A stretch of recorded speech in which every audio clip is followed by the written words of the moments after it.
Tere! Täna me oleme siis õpilasfirmade Mekal ja me siis demonstreerime oma veebilette. See on siis selline ja see pole veel päris valmis, aga üldiselt on kõik hästi. Nii, siis meil on siin veel infolehed ja muidugi kommi ka ikka. Siis me tegime Insta-postitust enne, et 9. klassi õpilane saab aru. Okei, aga millest ta saab aru?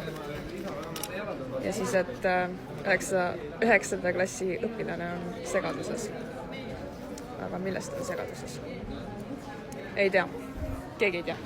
Nii, ja veel lehti, et ootame, et kõik võtaks ära ja